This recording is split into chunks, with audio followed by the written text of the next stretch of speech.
All right, it's Thursday, 4 o'clock. It's time for the real estate happy hour. Man, we've got it going on. We got money, a little Pink Floyd money. It's been a long week, man. Been busy, huh? Absolutely. Pink Floyd, what? Hey. Pink Floyd money because the stock market is cranking and everybody's making money, right? Making money hand over fist. If you took our picks, you'd be rich. Unfortunately, we didn't take our picks Not every all the time. Not all the We time. took them a lot of the times, but it's all about staying in and getting in. That's right. Making good decisions. We got a lot of stuff to cover today. A lot. So we're going to go ahead and turn this down. Let's see here. And then flip over. So what about this college admissions scandal, huh? Aunt Becky. Yeah. I tell you, Aunt Becky's in trouble. $1 million bail for her, and then Desperate Housewives. I mean, I tell you what, anybody that pays that kind of money, first of all, you're paying a lot to college. Can you imagine? They still had to pay tuition. Man, it's unbelievable. I mean, they had this guy, William Singer, who was coordinating some of the stuff. I guess he was rigging some of the test taking. He was also talking to some of the coaches about scholarships. Not just talking. Yeah. He was doing. The guy raked in about $25 million between 2011 and 2018. I mean, you're killing your kid, though. I mean, to me, what's worse than the coaches, I've always thought that was a loophole, because anybody can be a walk-on because it doesn't hurt the school. But what's worse as a person and as a parent, or whatever you want to call it, is this whole idea of getting someone to take the kid's test for them. Yeah, taking the test for him. I mean, they had one video of one of the girls, Olivia Jade. She was like, well, I'm really looking forward to, the partying and the football games. Yeah, good stuff. I mean, the best part of it, right? And she said, I'm gonna get on campus, go talk to the deans and everybody, and make sure I can work this all out and get it all done. What's funny is I saw she was making nearly $1 million a year just doing the social media game with Instagram and stuff like that. What are you doing cheating your way into college? Because whatever sociology degree or whatever the heck she's going to get will never return. Yeah, well, I'm just telling you, it's just a different day and time with social media and with the cameras and the videos. Everybody's always watching. Man, this stuff went from Stanford, Wake Forest, University of Texas, Austin, Georgetown, Yale, UCLA. I think one of the tips that got turned in was about the Yale soccer coach. I mean, they're taking kids and making them either prospects or putting them on scholarship, and they're not even athletes. And the one girl had never even rowed before, and she was on the rowing team. Yeah. And the other thing that was interesting that came out this afternoon, did you see how the initial tip came in? A guy was getting pressured by the feds on he's a hedge fund manager, the pump and dump stock scheme. Yeah. And so he was getting pressure. And his kid went to Yale. So in return, he said, hold on a minute. If I tell you something, will I get a lesser sentence? Have I got something to tell you? Right? How about this? But what's really funny is the guy, I mean, heck, I'd let the guy skate on jail because he's taking down far more people. Absolutely. And now, more recently, a couple of Stanford students have filed a class action saying that their education has now been devalued because obviously it's not as much about being smart as it is buying it, right? This is why you were pulling for Georgia Tech to be involved, so you could go get a little refund? Yeah. From your free, did you go on one of those lottery scholarships? A Hope Grant. Yep. Yeah. So speaking of lawsuits, man, okay, I first saw this and I was like, this is an astronomical number. What is this about? Nicholas Sandman. Sandman. What? I love the name. Maybe it's Kentucky. I'm sorry. I'm not sure what Sandman. state he's in. But Nicholas Sandman was in Washington. At the Lincoln Memorial. Lincoln Memorial. Okay, if any of you guys have seen this. Right to life. Yeah. What do you call it? Right to It life. was in January. Function.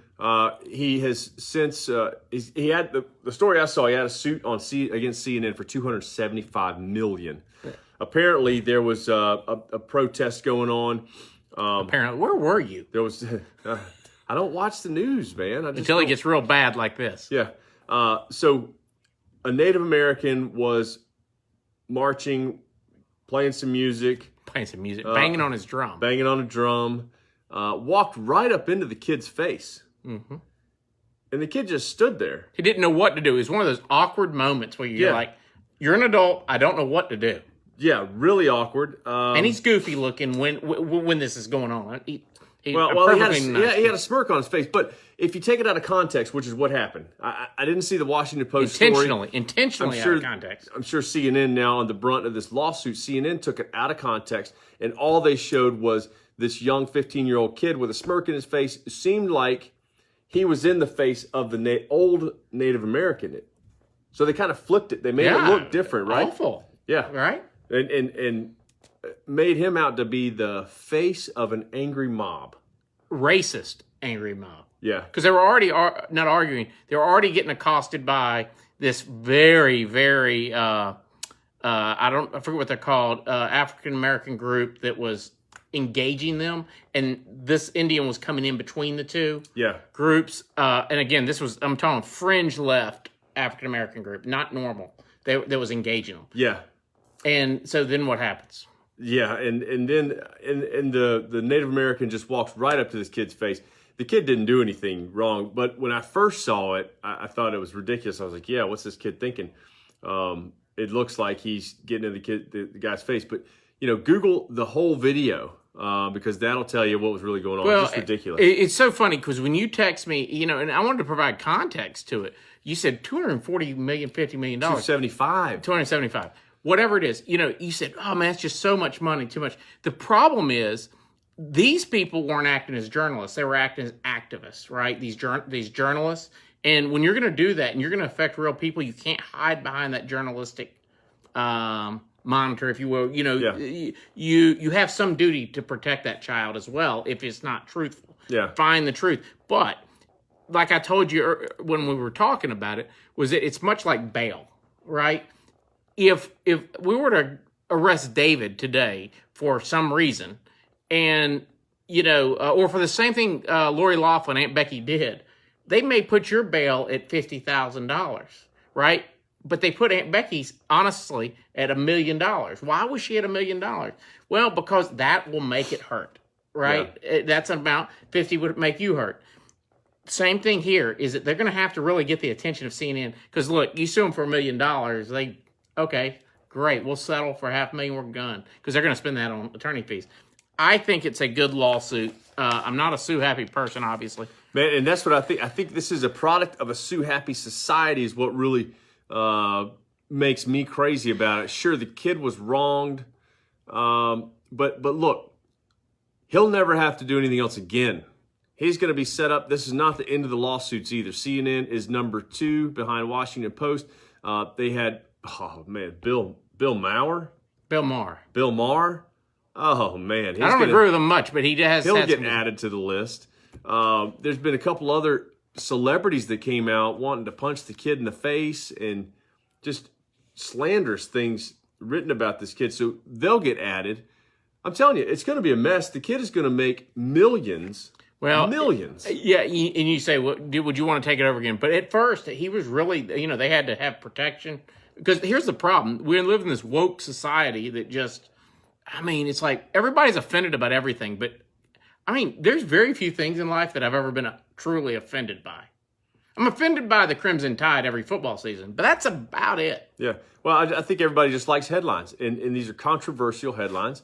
And it sells. And people read the stuff. And, it's just the number is still staggering, still unbelievable. Well, the other thing we were going to talk about later on in the personal finance stock area was Boeing stock. We're going to get to that. But, man, can you believe this new 737 MAX 800 aircraft made by Boeing and the 900 series? 737 MAX 8, yeah. Yeah, all right. What's interesting is I listened to your guy, not Kramer, somebody came on around the Kramer time on CNBC yesterday, and they were talking about, isn't it interesting that Airbus has stayed quiet, but many believe that they're kind of going around feeding stories about how dangerous this is and all that, help whip up the fervor in the background by sending folks out there. Because if you think about it, it's the one industry that the United States still holds a toehold on worldwide. Kind of a monopoly, maybe. That Boeing has still been the world leader. Like, you got cars. We do have some great GM, all them. Yeah. But with aircraft, it's really us and Airbus, and that's it. Yeah, and I think it's amazing. So there was two crashes. One of them recently, the Ethiopian Air. The other one was back in October, Lion Air out of Indonesia. And I think there was about 170 people on the first one in October and another 150 plus on this one recently. Now, you would think that this kind of headline, this kind of problem would kill a company, right? Yeah, but this one's big. This is a big huge company. So Boeing recently, as of I think earlier this year, was trading around $420 a share.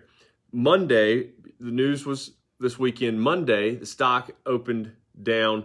The bottom on day one was $365 a share. The average daily volume has been 4 million before this. It's 30 million shares traded daily 30 million. This week. That means we have people playing the fluctuations right now. Yeah, there's a lot of day traders in there, certainly playing swings, but that's still a lot of volume. But it looks like, because today they came out and grounded all the U.S. 737. Trump did. Yeah. And he did the right thing. He should have done it earlier, quite frankly. And the stock still has not broken down below 370. So it seems like 370 is a base right here, because I don't know how the news gets any worse if all those planes are grounded. Everybody knows the financial impact. And it's software related. You know, that is so crazy. And, you know, you're an engineer.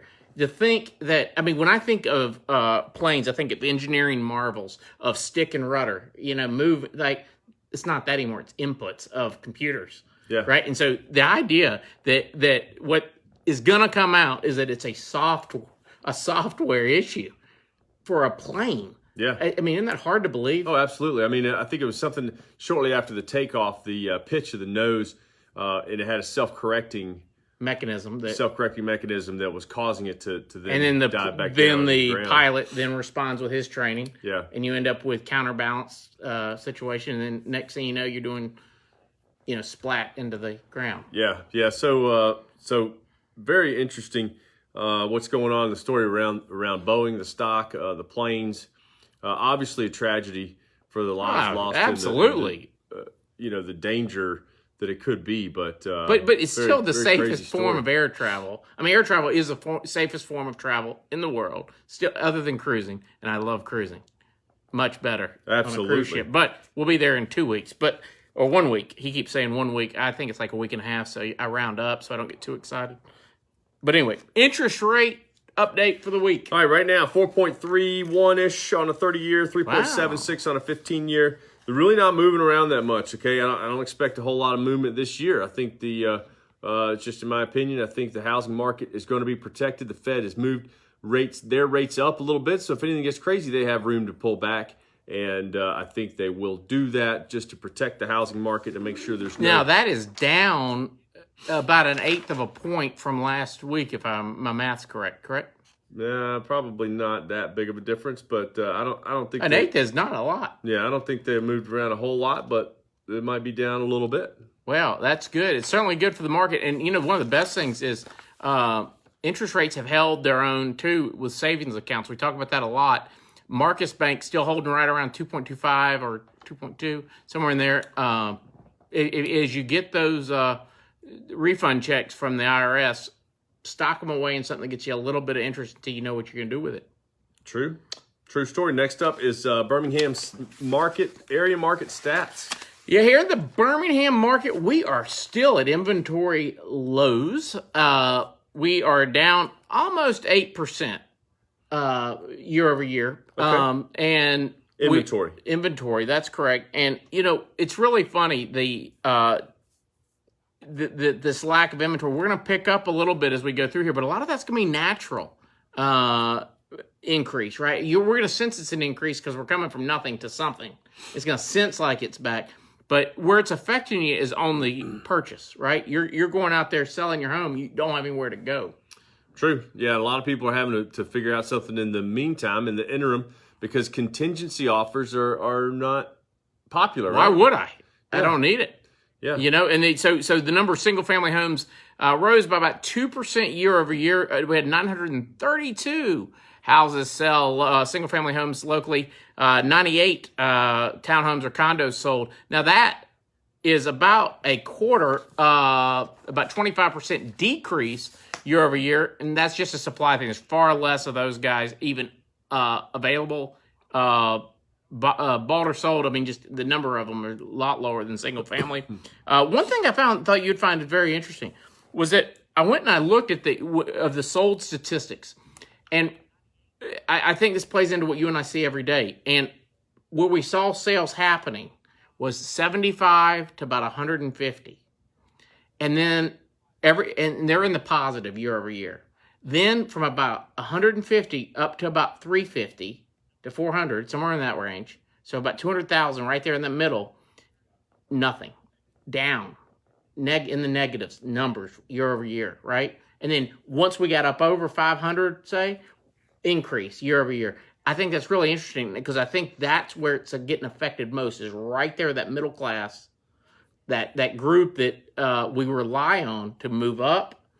Which is where the inventory is not changing. The inventory is just not changing right there in the middle. That's where the concentration of buyers is. So whatever is brought on the market is consumed, faster than. And I guess you're always going to have a entry level of some kind, whether you can afford it or not. Now, one thing I started thinking about the other day while we're on entry level stuff, I was listening to somebody talk about maybe it was one of these crazy liberals that are running for president talking about $15 an hour in like some of these states.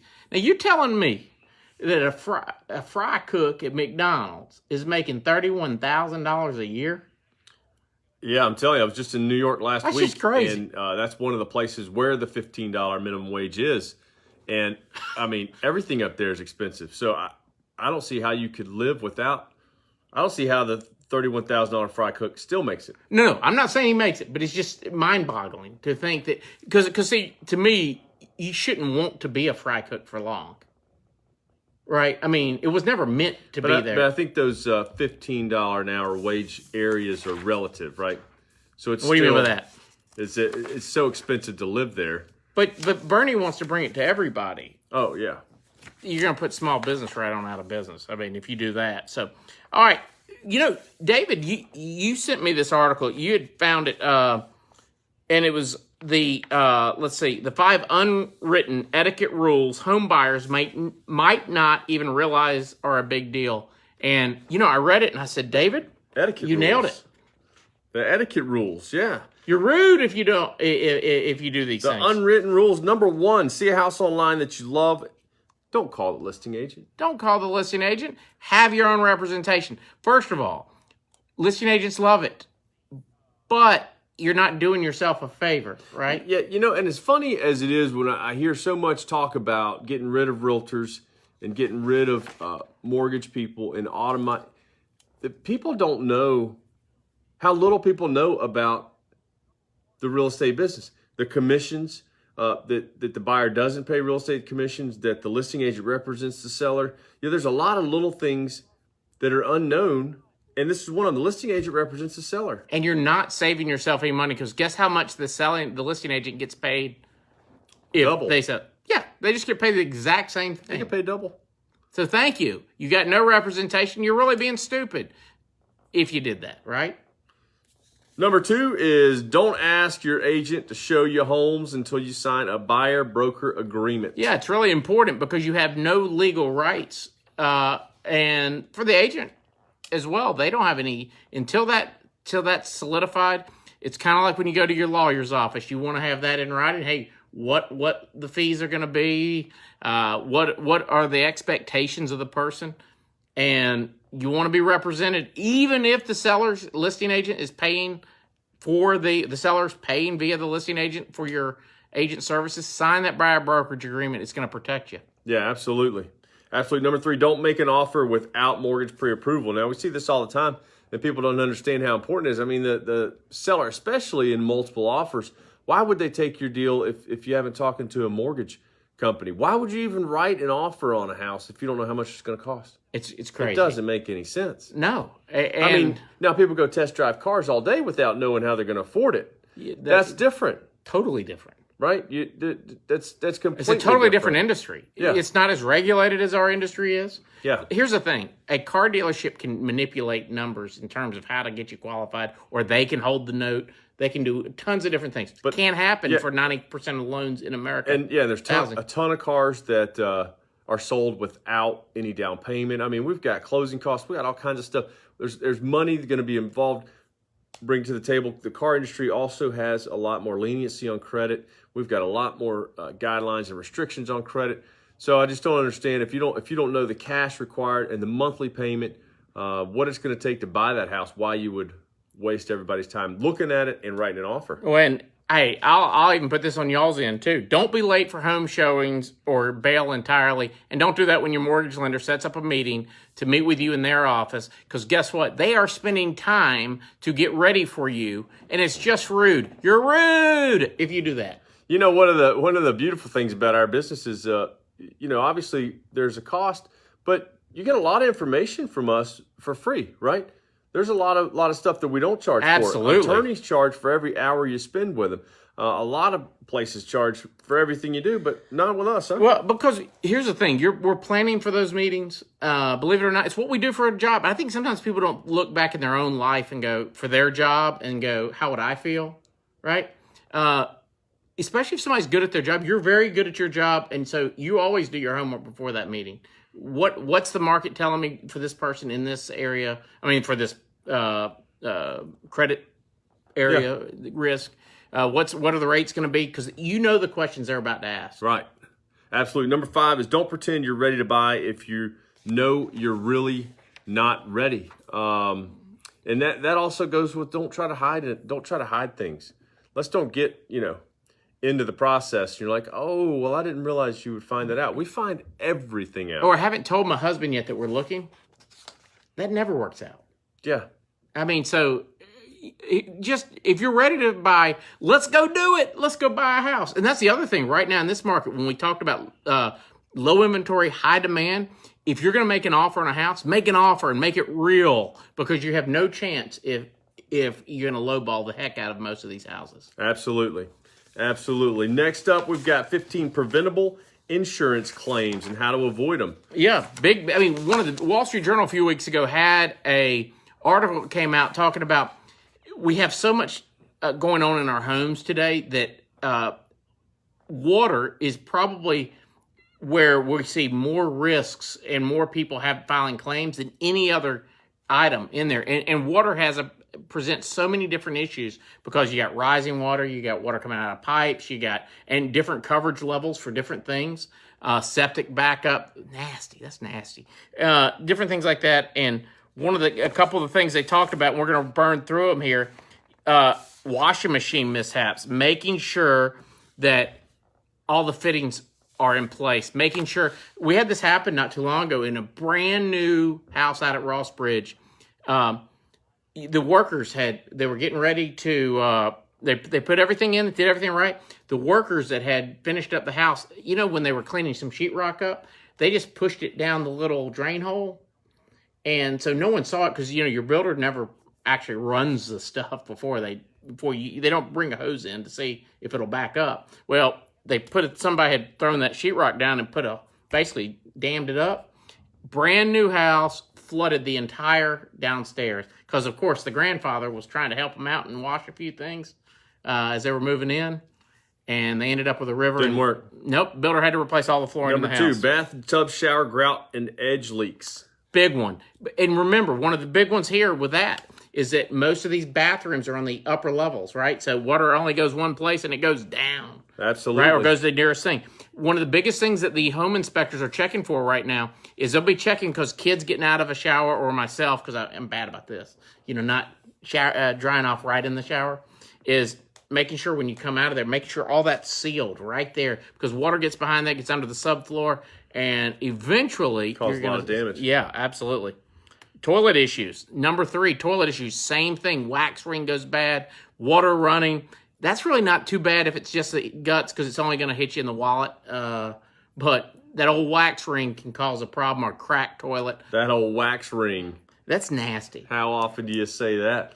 Number 4, then some more water problems. Refrigerator water supply leaks. Yeah, you don't think about it. You think that the water just naturally gets to your little thing that you put the cup up to and water comes out. Well, there's a water line coming from somewhere, and then there's water lines within the refrigerator. And a lot of times where these problems happen is internally coming up under, because the water has to come from the water purifier down and around and under. I think a lot of them come under or something like that. Anyway, long story short, because you can't see underneath that fridge, you just need to check those things periodically and check that filter.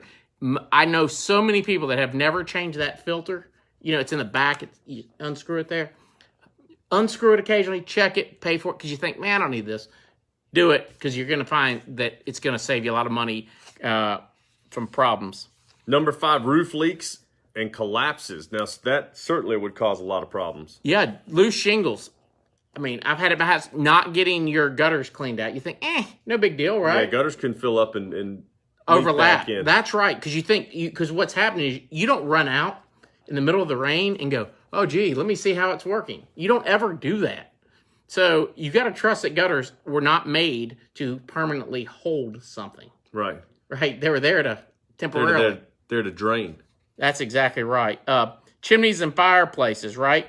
This is a big one because fires, oftentimes either smoke. A lot of times what we've heard from our clients is smoke backups, the flue not being cleaned out or not being able to easily be opened, cracks in the mortar, in the firebox itself, not keeping that sealed.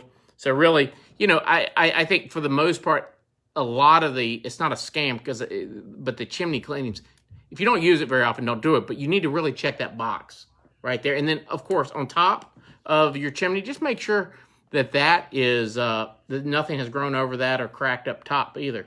Yeah, definitely need to keep those cleaned out. Number 7, hot water heater leaks. More water problems, huh? Yeah, it's all about water. A lot of water issues. And by the way, why do we say hot water? Isn't that if it's a water heater, isn't it naturally going to be hot water? You haven't bought any cold water heaters. No, I've never. This is another one where we overload power outlets, or plugs get loose, and we go, I'm going to worry about that later. Especially if you have children, what do? They pull on them, those type things. Look, these are live wires. You have a reverse polarity. We see that in a lot of houses where the positive and negative are switched. It can cause wires to get hot, and it just is not good. Cooking or candle fires. Now, candles, here's the thing. Women love candles, right? You don't see many dudes with them, except the ones that are toking it, They love candles and incense stuff. But, look, you have a daughter, right? Mm-hmm. I mean, sometimes they get carried away with doing other stuff. Yeah. And forget that You forget the candles there. Absolutely. And, I tell you the most clever thing, and it plays around this. A few years ago, I had a client, and I couldn't figure out what this extra switch was for. And I finally asked the seller, I said, what is this for? He said, his daughter's about your daughter's age. He goes, well, I got sick and tired of her leaving her curling iron on when she'd leave the house. So she always plugged it in, so I just put the curling iron on the switch, right? And solved that problem. He said, my house isn't going to get burned down by her. Turned off the whole room, huh? Absolutely. Garage door opener theft. Well, this is something that's inevitable. I mean, this stuff is random coded. Yeah. These, what do you call it? There's only so many codes that these door openers can have. Yeah. I don't think it's as big of a deal. Now, what I do think is a big deal is not them stealing your car as much as it is them stealing your stuff. Yeah. If they can figure that out. But there's ways around that by having other stuff there. Your furnace. Hey, again, just making sure that furnace isn't leaking gas. Uh-oh, there goes the lights. We have a motion sensor here. There we go. Anyway, just making sure that furnace is checked out. I like to say every year have them checked out by HVAC technicians. Money well spent. Just make sure you go to the reputable company that's not out there when they do these checks to upsell you every time. Ask a realtor. They'll tell you who the good ones are. Next one. Theft and vandalism. Yeah. Are you protecting? Do you have the locks in place? Do you have security system? Or I tell you what, just having floodlights, a dog, right? Do you regularly check that the doors are locked when you leave? Yeah, your cats, by the way, are not going to save you. They're not. They are not. Man, I cannot believe you're a cat guy. I don't mean to digress, but geez. I mean, but I don't need a guard dog. That's right. This is another one that we see on inspections a lot, dishwasher leaks. And again, part of the problem is a lot of the water sources come from behind the unit. Yep, and this next one will justify the cats at the house. Dog-related injuries and bites. See there? I don't have that problem. Now, you just have scratches, and they bite the heck out of it. I mean, they don't bite the heck out of it. They claw the heck out of it. They don't bother any of my guests. They go away. No. Do y'all have that little coughing fits? No. Oh, man. Sounds like you've had some I mean, cats just don't. Sounds like Here's you the had some thing. issues. We talked about this on one of the early episodes of the Real Estate Happy Hour, that cats, that somebody did a study that said the cat really wants to kill you and eat you if they could. Mine don't. No, they really do if they were wild. You think they really do love you? If they were wild, you put these crazy, Yeah, if I mean, wild, yeah. yeah. See what that jaguar But did to that one? if I was wild, I'd be killing stuff too. Yeah, that's true. Slip and fall accidents. Now, this is just another one. Common sense, just making sure you're checking outside for those danger points. Holes in yard. We see it all the time, by the way. You're putting your house on the market. You got a big hole in the middle of the yard. Get that fixed. I'm talking to you as a lawyer, too, right now. Get that filled in, because guess who they're going to sue? You. It's your house. For $275 million. Yeah, this guy will, now that he knows about it. So anyway, those are 15 preventable insurance claims. And just remember number 14, dog-related injuries and bites. Okay, next coming up, the stocks personal finance. All right, so we got just in time for Sarah Adams to hit the stock section. I mean, she's brilliant. Listen, Carvana. I mean, okay, look. So you caused me to lose money on listen, this. I told Collier that it was in a downtrend, and it was until it wasn't. And he didn't watch it. If you're going to time the market, all right, you need to watch it all the time. Okay? Yeah. You watch it every day. Once it breaks the downtrend, it's off to the races. Up Hey, Ray. $10 since last week. What's up, Ray? Thank you, buddy. Up $10 since last week. Yeah, you missed it. I mean, up 10 since last week, and then 10 more, 20 between the time you told me not to. But it's going to be a great lesson next time you'll catch it. eBay, new CEO splitting up subsidiaries like StubHub. Yeah, they're getting rid of, and they're smaller classified entities. I didn't realize over the years they just kept buying these subsidiary classified companies. And when I say classified, we're talking about classified ad companies, not classified like secret, right? And eBay, this guy's, because basically a boring business. People got tired of that traditional bidding model. Yeah, right? the auction, yeah. Because Amazon was making money without all that. Because you just go right to it. People just want a place to go. Yeah, just this new sell it. CEO knows apparently what he's doing. And from your guy, Jim Cramer, it was a buy. All right, next, Uber IPO is coming. I saw that today And Lyft. on the headline. Uber. Buy Lyft, not Uber. Snap up again. Listen, Snap has sustained the move. I told everybody. Yeah, you did. Listen, the social media, the social media pattern, okay? Facebook was nothing until the first earnings report where they figured out how to make money. Twitter, same thing, nothing until the first earnings report they showed they could make some money. Snap, last earnings report before the stock moved up, showed earnings, okay? It's happened. We've seen it happen in other stocks before. It's happening again. I'm just glad to get our money back. Right now, it's at $11 and some change. The IPO was at $14, so we're still below. We need $13.80, folks. $13.80, and I'll be back even. Costco, what you got on Costco? Yeah, Costco. Look, it plays along with one we're going to talk about in a minute, Amazon. Costco is a great alternative if you're wanting to get in the grocery. Here's the thing. We all need groceries, right? Costco's a great play. They're a membership-driven model. It's not driven by the cost. So the consumer is getting the best pricing on most of the food items. Now, you're buying in bulk, what have you. But for them, it's wine, liquor, and liquor now. All the fine meats, those type things. Very low margins. And you say, low margins? No, but this membership model, they have a very dedicated, you're making $59 to $129 or whatever it is per person, family. Fixed fee. It rolls over. It's a great model. Buy Costco at these levels. Costco, and then you had Amazon. Yeah, what scares me is someone whose wife is a pharmacist for a large supermarket chain, Publix, which is a fantastically private held company. what should scare everybody that's in that area is Amazon is now outside of Whole Foods is going to enter into the traditional grocery game. And this could be part of buying Whole Foods? Huh? Was that part of them buying Whole Foods? Well, they were testing. I think they were testing the whole thing out. And now they're going to take it. And the question is, you got like, let's say like your, I don't want to call it pantry related items, but your shampoos, those type things, your detergents, those type things. This now gives them a vehicle in which to get all that kind of stuff into a store as well. And remember, they're just like Costco. Their margins, they don't have to early on. They can put a lot of these mom and pops right on out of business. Yeah, absolutely. And it's hold on, one thing it's interesting on that is that it is funny on the brick and mortar Walmart. Now I'm not talking about Walmart.com, but it's going to be interesting if Walmart gets a taste of their own medicine. Remember Walmart in the 90s and late 80s? Everybody was saying they're putting every mom and pop out of business. Well, they might get a dose of that with Amazon. Yeah, coming back at them, huh? Yeah. Yeah, true. Now, a couple of stocks that I saw today or this week, I was surprised. CMG is Chipotle Mexican Group. It is, Mexican fast food. Actually, we eat there a good bit. I think it's great. It's $640 a share. They are up 45% this year. Unbelievable. Chipotle. Yeah. I mean, it's always busy. But now, the food, I don't like the food. I know that you get a lot of food. What do you get when you go?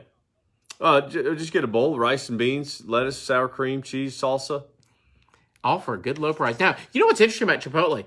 Do you know who owned Chipotle to begin with?